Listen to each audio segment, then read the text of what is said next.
वाहिगुरु जी का खालसा, वाहिगुरु जी की फतेह. Brothers and sisters, we are here in front of the United Nations headquarters where the flags of 193 countries are hoisting to give a very clear message. On one hand, we are pleased that the Holy Pope Francis is here addressing the United Nations General Assembly.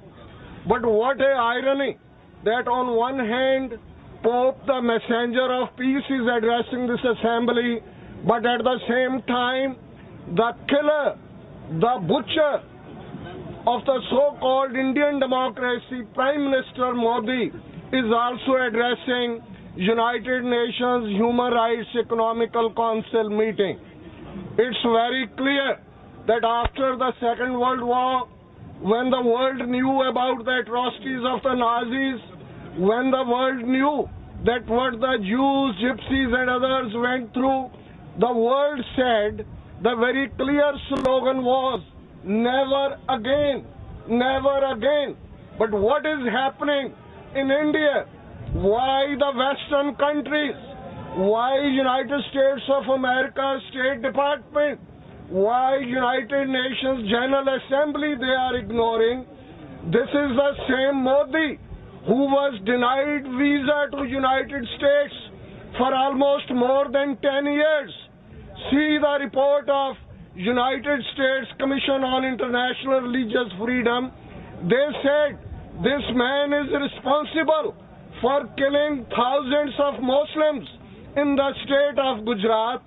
We shouldn't forget that this is the same Modi who uprooted more than 50,000 Sikh farmer families in Gujarat, the man who believes in the Nazi-like ideology, Hindustan, who believes that all Indians will be made Hindu by 2020. Read the speeches of Mohan Bhagwat, the head of RSS, and Modi says, I am the loyal soldier of RSS. Just a couple of weeks ago, whole of the Modi cabinet was standing in front of the RSS jury to give their report that what they have achieved in turning India into a Hindu nation. Why United States or UN General Assembly forgets that during his rule, more than 10 churches in Delhi alone, they have been vandalized, they have been destroyed in the name of Ghar Wapsi, conversion back. Thousands of Muslims, Christians are forced to be turned back to the Hinduism. What is happening in Punjab? One old man, 83 years old, Surat Singh, is sitting on fast since January 15th for the reason that the Sikh political prisoners should be released. They are those political prisoners, those who have already completed their jail terms, but in spite of all that, they are being kept in the jails. So we are here to give a message that this Modi or Modi's India don't deserve a seat on the United Nations Security Council. What a misfortune that US policy makers, decision makers, lawmakers have forgotten that this is the same Modi who was denied visa to United States, but today he is being given a red carpet welcome. This is like welcoming Hitler. It would have felt the same way if in the 1930s Hitler would have been here in the United States and he would have been welcomed the way Modi is being welcomed. Our clear message is, no matter civilized society may be ignoring what Modi has done, for them there may be their business interests. While we are talking, Modi will be in Bay Area next day to meet with the Facebook father, Jurgen Mayer. But we have not given up, and it's a very clear message. Today, 6 years from across the East Coast, all states of New York, New Jersey, Virginia, Washington, Maryland, they have gathered here to give a clear message to the United Nations headquarters here that Sikhs under the UN Charter of Human Rights deserve to have the right of self-determination. 30 million Sikh nation deserves to have their flag alongside 193 flags. We are a people born as a nation.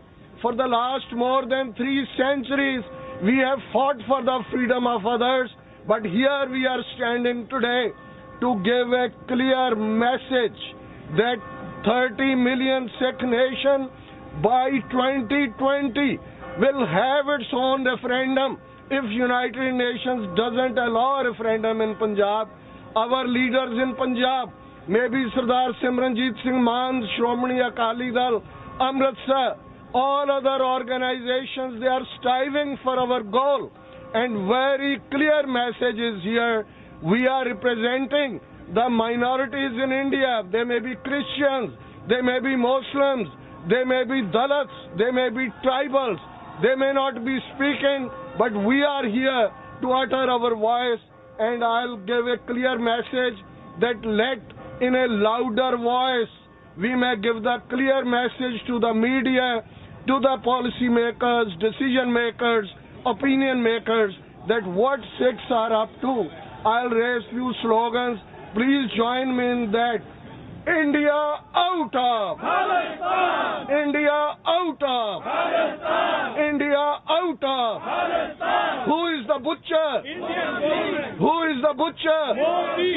Who is the killer? Modi. Who is the killer? Modi. Who is the terrorist? Modi. Who is the terrorist? Modi. Butcher Modi. Go back. Butcher Modi. Go back. Killer Modi. Go back. Killer Modi. Go back. Terrorist Modi. Go back. Terrorist Modi. Go back. Nazi Modi. Go back. Nazi Modi. Go back. India out of Palestine. India out of Palestine. India out of Palestine. Indian democracy.